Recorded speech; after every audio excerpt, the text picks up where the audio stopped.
Good. Whenever you say, Tamara, we'll get going. Yes, sir, we're ready. All right, well, it's 4 o'clock on the 28th of February, so hello, everybody, and welcome to our second Skiloft Road neighborhood meeting to talk about the infrastructure project that we've got planned for the neighborhood. I see a lot of staff here and support folks from Skyline and Mountain Electric, and of course our engineers here, police department's here. What we want to do today is update the neighborhood. Let me back up. We're also live streaming this on YouTube for all the property owners who couldn't be here. So if we're going to speak, we'll do it from the microphone so that it can be heard by everybody out there in YouTube land. The purpose today is to update everybody on the project. There's been a lot of work done since we met last, which was October 18th, 22.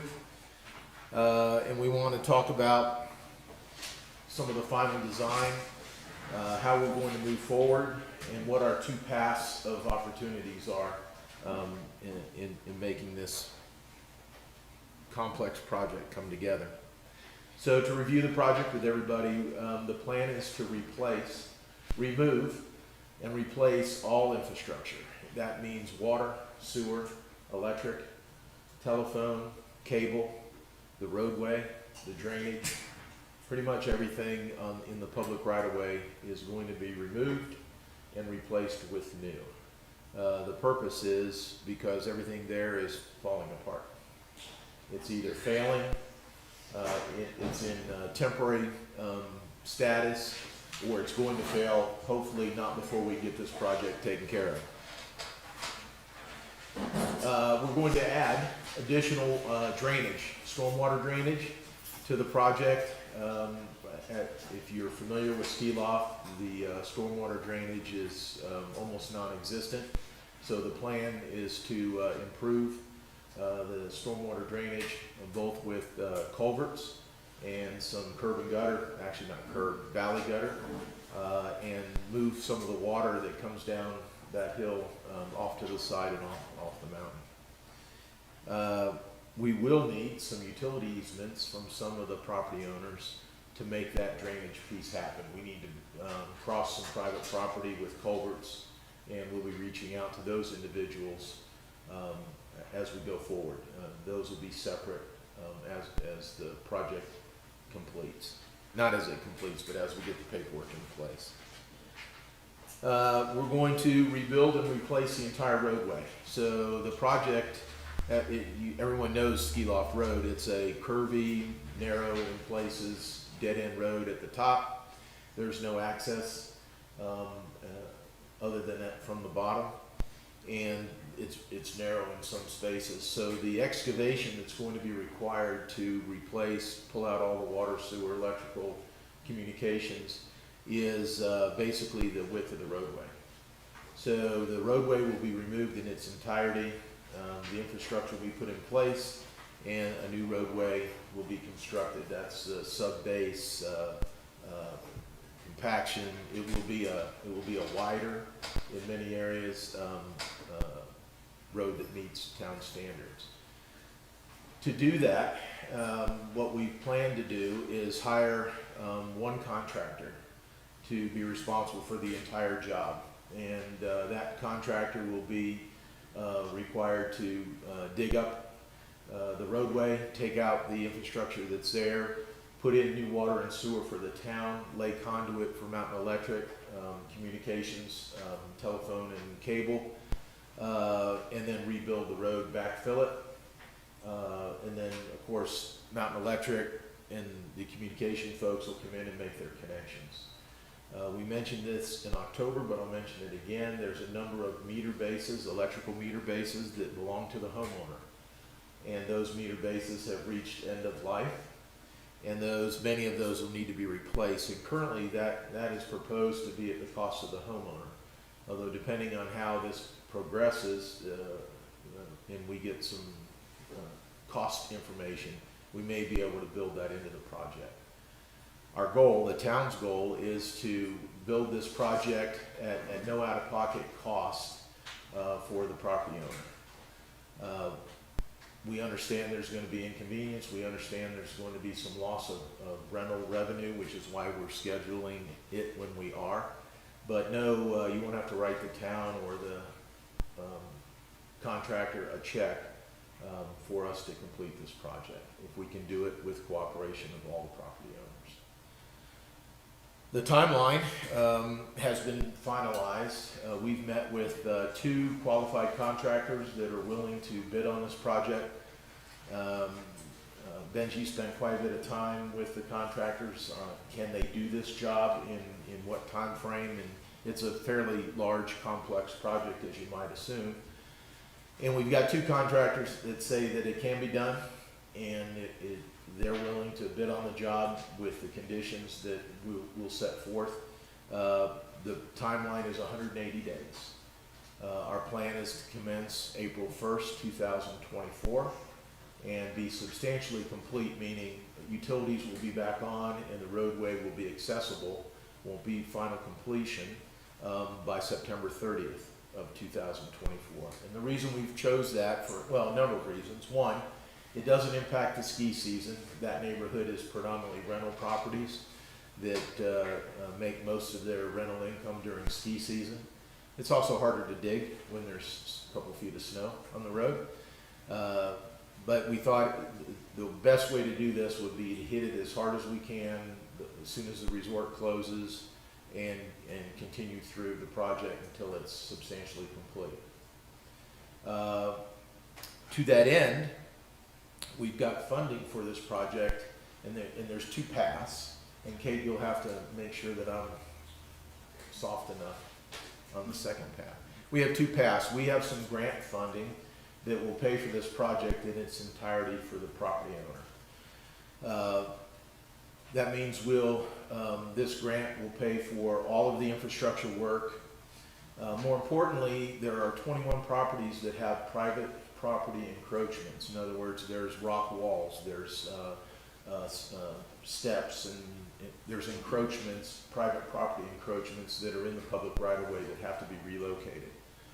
There was 2 choices. We could ask the property owner to pay to have that removed from the public right-of-way, or we could build that into the project. The town council decided that they would add that into the project.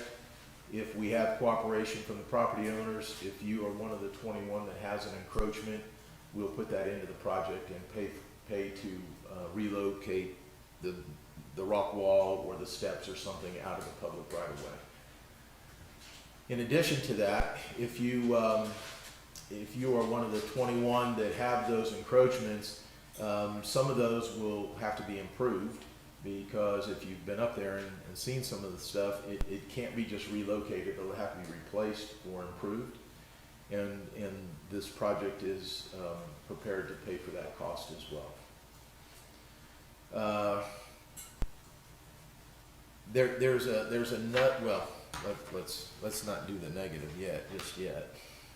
So we're trying to make no property costs to the or no out-of-pocket costs to the property owner, with the exception of the meter basis for Mountain Electric. And if we can get a number on that, and if it fits within the budget, we'd be willing to look at that as well as include that into the project. The town council has approved suspending all water, sewer, and sanitation fees. Those are monthly minimum fees that property owners pay up there, while the access is restricted because of the project. The town will suspend those monthly fees to each property owner. And last but not least, we have a construction easement agreement, which I'll give everyone a copy today. We'll also mail one to all the property owners in case you lose yours or you're not here today. And that construction easement will allow the town to do this project. And if we get enough property owners, and I'm sorry, I don't know what that number is, because we haven't decided how that's going to work out. But if we get, obviously, if we get 100% of the property owners to sign the agreement, the town will pay each property owner $1,000 in return for that agreement.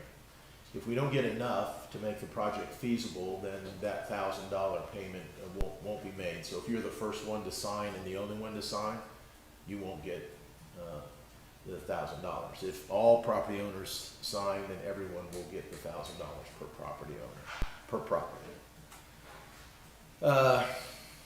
So I think that's a pretty good deal. The town believes that's a really good deal for the property owner, for the inconvenience of getting all new infrastructure. The town is willing to pay you $1,000, suspend your monthly water, sewer, and sanitation fee, and take care of any private property encroachments in the town right away. What if, and then the question always comes in, what if we can't get enough or 100% of the property owners to sign the agreement? The project changes dramatically, quite frankly. State statute allows the town to assess each individual property for the utility work. So that would be restricted to the water and sewer work that would take place along the route. We would not include the electrical, the communication work. We would not include the drainage work. The pavement would not be an item that can be assessed to the property owner, so we would have to pay that out of town funds. So that, people ask me, well, what does that mean to me as a property owner? We've estimated that work is about $2 million, and we have estimated that the cost to the property owner under an assessment structure could be upwards of $90,000 per property. So that should answer that question. What do we do if we can't get everybody to agree? The issue is this: we don't have a choice to do the project or not to do the project. As I said, the infrastructure has failed, and we have to replace, on our behalf, the water and sewer. And Mountain Electric has said that their infrastructure has failed and it has to be replaced. If we can't do it all together in the shortest amount of time, construction may be over a period of years, because if the town goes in and assesses the private property owner for the water and sewer, we're going to dig up the road, we're going to replace our pipes, reconnect. We've done this a number of times throughout the town, and then Mountain Electric will come in at their convenience and dig up the road and put in the electrical, and hopefully communications can go along with that. The point being is it's a substantial cost to the property owner and a much more inconvenient construction period if we've got to do this separately. So we think we've got the best answer for the property owners. We think we've got the best answer for the town. If I can use grant monies, I'm not using taxpayer monies. That's, quite frankly, from my perspective, that's the incentive for the town. It's all going to be driven by the property owner. If we have to go to court, if there's litigation involved, then obviously the costs go up, and we'll have to go the assessment route to get our potable water and sewer system in place. So what I'd like to do today is answer any questions you have, give you a copy of the agreement to take with you. We will mail you a copy as well. We're going to continue communicating with you. Make sure that Kate has got your latest and greatest email and telephone.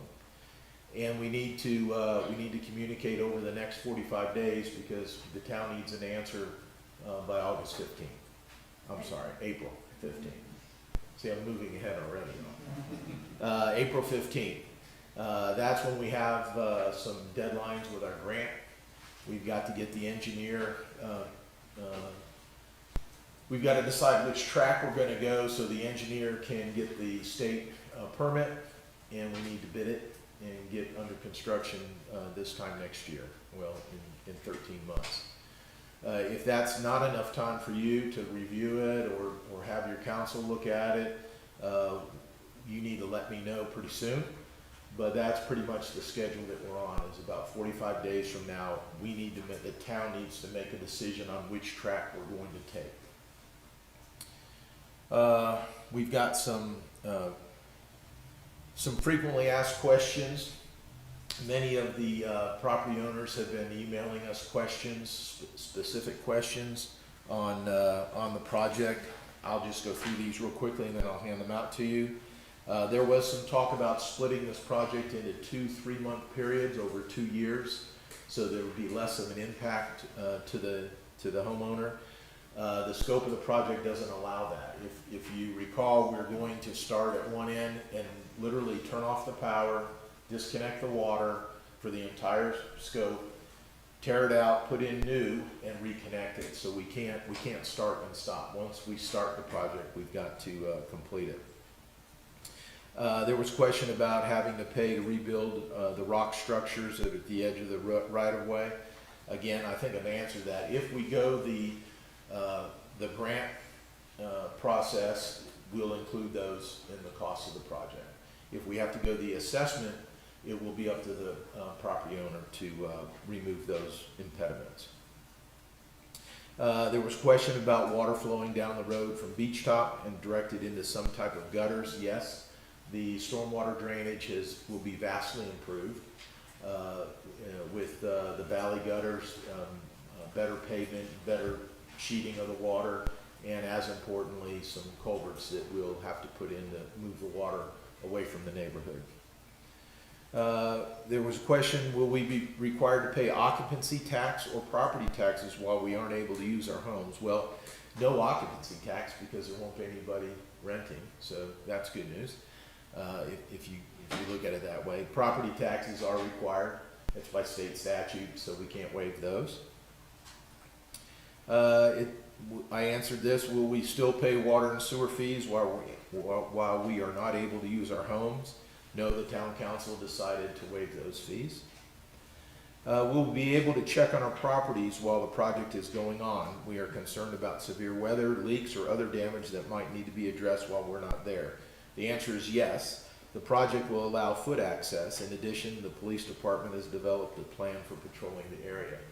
We're removing the road, and it will be a construction site, so we're not going to, have Sunday hikes and picnics up and down the construction site. But accessing your home to check on it, you will be able to do that on a periodic basis. And the chief of police is here today, and he can speak if you'd like, or if you have a question on how we're going to provide security for the neighborhood during the construction process. Has housing or other compensation been set up for permanent residents? The answer is no. That's not very soft, is it, Kate? That was brief. What penalties will the contractor face if they don't get the project done on time? We have not done the bidding documents yet, but liquidated damages are typically put in place. This project is very time sensitive. We're asking you to sign an agreement, an access agreement for 180 days. It's incumbent upon us and the contractor, we've got to get the services back on and at least some temporary road access within that period of time. So we will have liquidated damages in the contract. It says, will we be compensated in any way if the project goes longer than the 180-day time frame? The answer right now is no. Will the new road be wider than it is currently? Will it be striped on the sides and in the center? And the answer is the roadway will be wider in many areas. It will be constructed as per the plans and specifications, and road striping is included.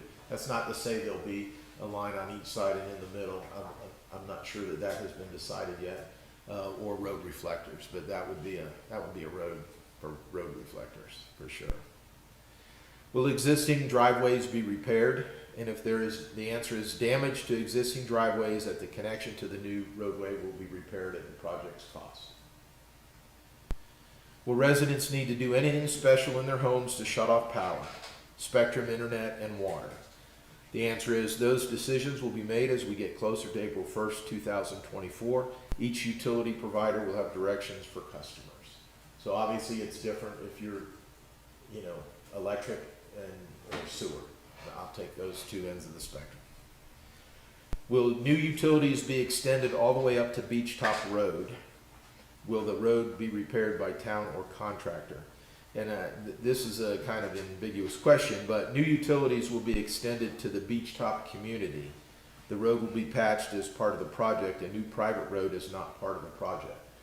So the beach top gate, and that's a private driveway, we are putting in new water and sewer for the beach top community, electric and communication. We won't be digging out their roadway, and we won't be replacing their private drive. So if that was your question, I hope that answered it. And the last one is, what plan will be put in effect by the town to properly remove snow at the top of Skiloft and at the bottom of Beach Top Road? The answer is snow removal is not a part of the proposed project. However, the town will continue to provide snow removal in the Skiloft neighborhood. We are hopeful that the improvements that will come with the completion of this project will make simplify snow removal process. So everybody can get a copy of this as well. We have another handout that you want to make sure you get today. Some frequently asked questions about the project, a little project overview, and a copy of the agreement. Benji, did I miss anything? No. Benji is our engineer on this project. You covered it very well, but maybe some things people want to ask. How about Mountain Electric? Anything I I missed? think you did good, Bob. One thing, you mentioned, and it can change drastically depending on which route the homeowners take, these retaining walls. It's not an issue for every homeowner, but I've got several listed here where, due to these retaining walls, they've made the electric inaccessible. It's almost virtually impossible to fix them without taking them down. And, I don't know what kind of liability is there when you go to remove a block wall that was not engineered from start to finish. You understand what I'm saying? And in the future, if Mountain Electric got into where we had to take our individual plan, the town had to do their individual plan, we would not mess with the drop wall. We would stub out, and it'd be the homeowner's responsibility to get back to that point, because we're not going to utilize that wall falling or damaging a house over something they created to keep us from being able to maintain our lives. Does that make sense? Sure. Yep. And there's a lot of that with the water lines, from what I can Yep. tell, and I didn't know, that might raise some questions for homeowners. Okay. I apologize, I didn't use the mic, sorry Yes, about sir. that. Can you hear all right? It's, David Smith, Mountain Electric, Thank you. but I will try to answer any questions. There are several, I have the addresses which I can pass along to the town Okay. for these individual homeowners. That's not an issue with actually every residence, but it is an issue for 8 to 10 in that neighborhood. I know yours is one, Mark. You might have a question. I just know you're here. Do you possibly have a question? And I will be happy to meet individually with any Where is, homeowner. you've already repaired it once.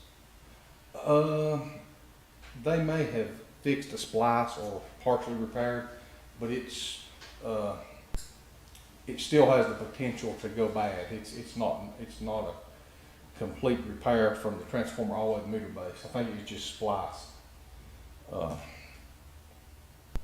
121, is that correct? That's correct. Yeah. 121 is on my list here, non-accessible.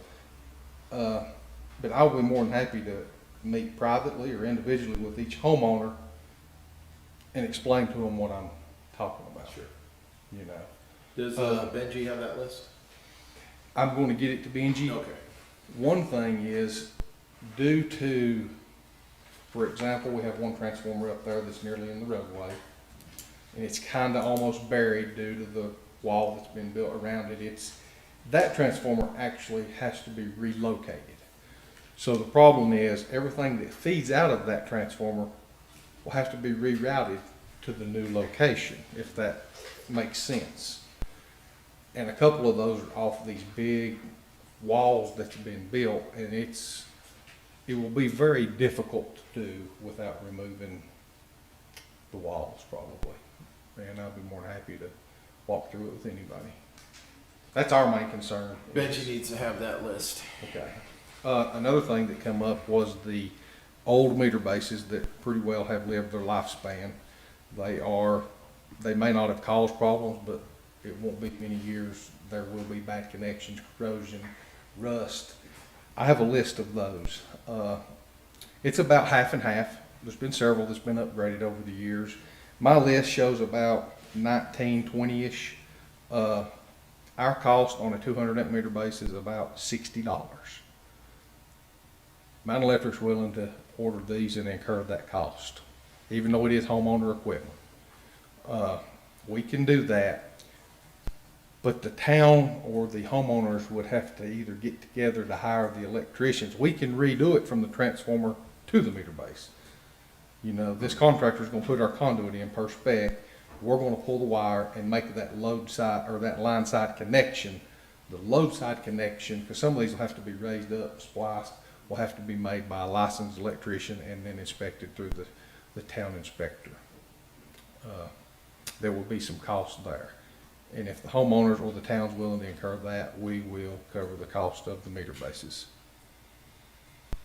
Well, we'd like to, I need to get Benji an estimate on that, but my plan is to, and thank you for including the cost of the meter bases.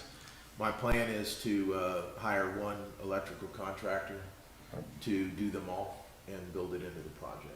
That sounds If I good. can afford it. One other question, we are willing to suspend, when we cut the power off, naturally, they're gonna get a reading on that meter and mail out the usage to that point to the homeowners, and they'll pay that bill. But they won't get billed from that point on. We're not gonna charge them the minimum bill per month to have a meter, since the electric will be down. So once they get that final bill, they'll be good to go till we actually re-energize it, and then they'll start getting their bill again. Good, that's So- good news.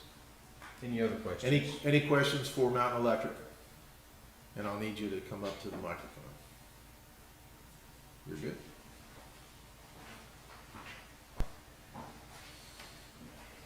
Telephone. What do you got for us? Thank you. I guess I'm there. Yeah.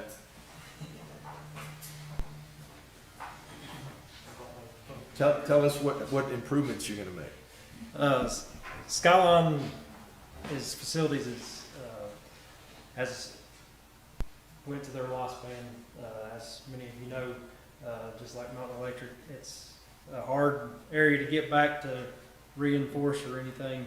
And so what we'd like to try to do, instead of replacing the copper lines, we'd like to place it with fiber optic. That's what we're going to throughout the whole Beach Mountain. We've got probably 95% of Beach Mountain built out in fiber optic service. And with that, we can offer up to a gig internet speed on it, which is copper that we got now. We can only offer 12 meg over it. So you will be getting an improvement with that if we can put the fiber optic lines in. And the existing customers that we have now, we would convert them over to the fiber optic service. And then of course, if you are a homeowner that lives there now and don't have our service, of course you can call in and get it through that. That's about all I have. Any questions for communications? Would you state your name, please? Eric Church with Skyline Telephone. And Spectrum's not here, correct? Cable provider. I don't think so. So again, the plan is to do this all at once with cooperations from Skyline, Mountain Electric, and the town. To me, that's the key to this project to making it work. Anything else is going to be a huge disruption for the community and will be under construction for, I don't know, years. So, Kate, do I need to add anything? No, I think you've covered pretty much everything people asked in advance. I'm sure people probably have questions that they've thought of during the presentation. Chief, anything on security? The way that we're going to provide patrols, the way that we're going to provide patrols for that area during this project, we have gotten permission from a landowner that we will be crossing their property, and we'll be using our side-by-side to go up and down the ski slopes to protect and to patrol those areas. And if homeowners come up, I'm not exactly sure the periodic times homeowners are going to be allowed to go in there, but when the homeowners do come up, it would be a real good idea to drop in and let us know that you're going to be going to your property.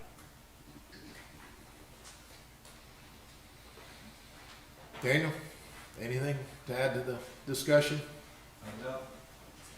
about Can I questions? add one thing, Bob? Sure. It comes to my mind, you know, we have another little resort called Landmark, which is over in Linville. And over the years, they decided to do some upgrades with water. They didn't do their sewer. And part of the electric got done, part of it didn't, part of the telephone got done. And it's a vicious cycle where they dig their water and they hit us, and then we dig our power line and we hit them, and then we damage Spectrum, then we damage AT&T over there instead of Skyline. Then they come and bore, and it's a vicious cycle where everybody's trying to put new in, and all the new gets damaged. I don't know how to sell it on the homeowners either, but to do it all at one time gives you that product of everything being new, where other people's not damaging the new stuff. It's just something to think about. That is a vicious cycle if we have to go the route where the town does their thing, Mountain Electric does their thing, Skyline does their thing. I've seen it firsthand. It's, like I say, it's not good. It's a mess. All right, how about questions from the public? Homeowners, property owners. You think we're crazy? I've got a few. Come and tell us. My name's Ty, brand new homeowner up here, been coming here since I was a kid.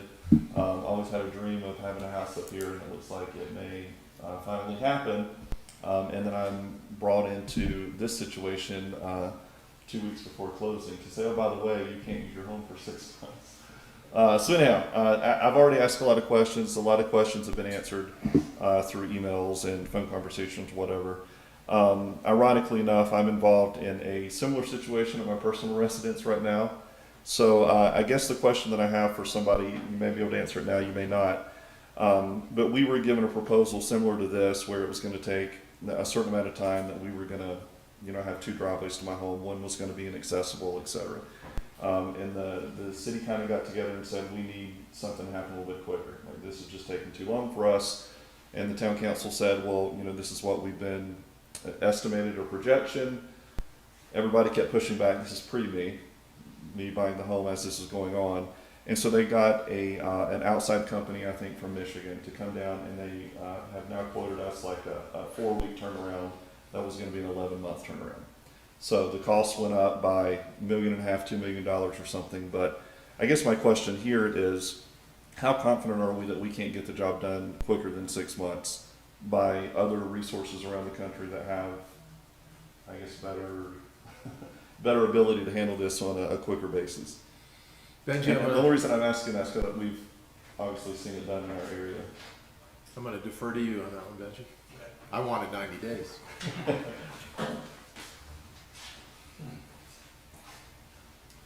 So Benji Thomas with West Consultants out of Morganton.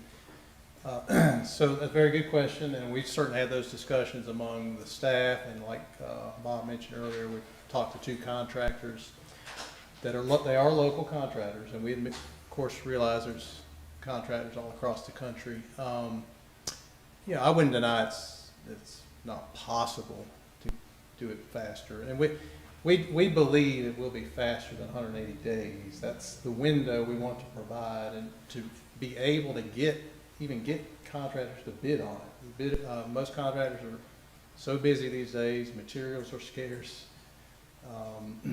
To some extent, we have to make it a fairly attractive project to even bid on, to get serious bids and get the price in some reasonable realm. So that's one aspect. But as far as literally just, even if you had 3 crews mobilized and had all the equipment in the world, had all your materials ready to go, just in my conversations with contractors, and I agree, it's just, it's narrow, it's steep, and there's so much stuff that has to take place I mean, they'd be on top of each other. And so somebody else may have a different opinion, but I don't think physically you can get it done in like 60 days or something. So 4 months may be realistic, but there again, I don't feel like it'd be wise to tell the contractor you only have 4 months, and then everybody's moving back in at the end of 4 months, and then it just end up being a big disappointment because they weren't able to do it. So that's my advice. Yeah, and I don't, if I came across as suggesting that, I'm not. I guess what I'm saying is I know, eat local, stay local, Fox 8 News, start local, stay local. I know that's always the best road to take, but sometimes local is not as quick. And so I guess my question is, are we open to looking at something that's not local and not saying to someone, you only have 4 months to complete this project, but this is what our needs are and how quickly can you meet those needs, as opposed to just saying, we've only looked at these guys, or we're only going to bid to these folks. Well, it'll be a competitive bid. We'll bid, it'll be an open bid. The reason we selected these two local contractors is we have experience with them. They have the equipment and the manpower to do this type of project. And because it's not so much a question of size, it's a question of can you mobilize and start at the top and dig to the bottom. But it will be an open bid for any contractor that wishes to bid. And part of what Benji said, if you have a tight window with heavy liquidated damages, a lot of contractors will say, I'm not going to bother with that, I'm busy enough, and then we don't get any bids. Sure. So I guess that just comes back to how is that bid going to be selected? Is it going to be selected based on time, or based on cost, or based on a combination of all three, or? So the plan is the contract will be written ahead of time. And so when bidders look at it and decide whether or not to bid on it, it'll be spelled out. You have this particular window, and if you don't meet it, you'll lose however many dollars per day that you're late. So all that'll be spelled out. So when they turn in a bid, they are bound to those terms. Did that answer your question? No, I think I asked it with an incorrect way. I apologize. So when the bids come back into us to select, how are we selecting them? Yeah, so a town, all local governments are required to award it to the lowest responsive bidder. So that's the responsive aspect comes in with, they've read the terms, they signed the bid, so they're agreeing to all those terms, so they're responsive. And then of course responsible means they're qualified, they're able to do it. So the town, in conjunction with me, will make a decision that they are qualified. And if they're qualified and they correctly filled out the paperwork, and if they have the lowest bid, then they get the project. So it could be somebody from California, theoretically. But it's driven by price, not by. So if they're responsible and responsive and they're the lowest price, those three things. Yep. Okay. So, and again, just to clarify, I'll move on. If a local guy comes in, $200,000 below bid than anyone else, but takes the full 180 days, and somebody from Michigan, I'm just an example again, comes in $200,000 more, but can do it in 4 months as opposed to 6, we would choose the lowest bidder. Correct. Okay. Yep, that answers my question. Thank you. I think the really only other question I have is, and I've made a lot of notes here that are being answered as I go. I guess part of this is I see a lot and I hear a lot of folks are having things done, they're restricting access to certain things, or now we're having to remove an entire retaining wall. That's driving up costs for all of us if we were having to pay for this out of pocket. Our intent is to tear down this house and build a brand new one when all this is over. And I guess my concern as a future homeowner is how does, more for understanding here is, how does that pass inspection or get approved? That, for example, I had a severe encroachment issue on our property line, and where there was an inspection that had to take place to be signed off on, and it's an obvious encroachment, right, and significant encroachment. We're encroaching on, the city part or the town's property. So how does that work? is that something that just missed inspection, or am I just very elementary here in my knowledge of, did we just, you know, slide it in and Mike, you know, not understand that it was over the property line or on the town's easement? So moving forward, what does that look like? Well, you're dealing in the real world and the theoretical world. We didn't know that these encroachments existed until we paid a substantial sum to survey every piece of property up there for this project. So when the surveys came back and the engineer looked at the survey, he identified at least 21 encroachments on public property. I don't know that it's easy for anyone to walk up there, drive up there, and point and say, we can't now, because we spent quite a bit of money surveying your property and everyone else's to see where those encroachments are. They grow over time. That's one of the original neighborhoods of our town, and quite a few things occur in the town that we may not know about. Sure. So the reason we know where these are now is because we spent quite a bit of time and money doing a detailed survey of every piece of property. So that's not something that, you know, if we were to, you know, build a retaining wall for our driveway and you guys come up to inspect it, you guys, meaning the appropriate personnel, comes up to inspect it, they're not gonna say, hey, wait a minute, you're encroaching on the town's right away. We should. It would require, in many instances, for you to provide a survey of where that wall is to be proposed. But now that we have those surveys, that shouldn't be an issue moving forward, correct? I'm not gonna commit to that. Okay. All right, and I guess the last question is, how, like, is this a one and done deal? You know, because it's, the community up there is fairly, it's not old. I mean, the older I get, I realize it's not an older community up there. And it sounds like we're having to almost rebuild it. So is this something that's gonna last until I'm in the ground and don't have to worry about this again, or is it? That I can't tell you. It will outlast me. I plan on that.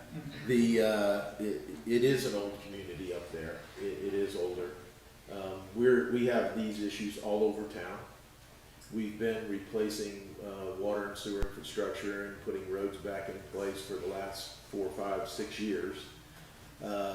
What makes this different is we don't have access. We just completed 2 projects where we replaced tens of thousands of feet of water line and sewer line and put the road back, but there was always the other way to come in. And so we didn't have this issue where we had to, you know, move everybody out. But it does occur throughout the town. Our infrastructure is 40, 50 years old. It wasn't the best materials at the time, nor was it the best workmanship. It was prior to the town being a town. And it's deteriorated to the point where it's continuously leaking, the electric is continuously shorting out, et cetera, et cetera. So it is one of our older neighborhoods up there. Okay. And I think my last question is, I know it would benefit me, I mean, I know that mountain very well, but it would benefit me to have somebody that really can speak to this property actually visit my property with me, as they did at my home in Kernersville. So I don't know if that's an option for somebody to walk up and say, you know, this is where the proposed road's gonna be. We intend on taking, you know, 3 additional feet of your lower side or something, just to kind of help visualize a little bit more as to what's going on. Yeah, we can meet with you. I had plans here tonight, if anybody would like to look at them. Yeah. We can put plans on the table, you can pick your lot, it'll show you the lines, if there's an encroachment, what it is. Daniel would be happy to meet you on the site and walk it with you. Okay. Sure. All right, thank you guys. And your other question, let me say as well, simply that we're using, at one time, they used what was cheapest. Now we are using what is best. And I know for a fact that Mountain Electric and Skyline are doing the same thing. This project was not designed with a budget, it was designed for longevity. So it is the best available that our market, manufacturing market, has to offer as the materials we're putting in the ground. I'm glad you said it that way. I didn't want to ask the question that way. Yeah. Because it's like, well, why are we here now if it was done correctly the first time, right? So that was more where I was headed was, what are we doing to ensure that we're not here again in 30 years, right? Right. Okay. I did have a question for you. Yeah. The company you're talking about, have they actually come on site and looked at the terrain? They have. Okay, that's just a question we've seen. We've used non-local contractors that promised a product, we can do this, we can do that. And they didn't pan out very well. And I don't know if that's more trenching and having the right equipment, boring. I promise you, you will not bore on Skiloft. You're talking web on my. I'm just saying. That's why you use Skiloft. We've a lot of problems. That's why you use Skiloft. When you think about that, I just know when you've got, a very dug into the trenches community like Curtisville, that says, we will not sign off on 6 months, do better, find better, do better. And then miraculously they did, and the project's on track and doing well. And so that's the only reason I asked that question is,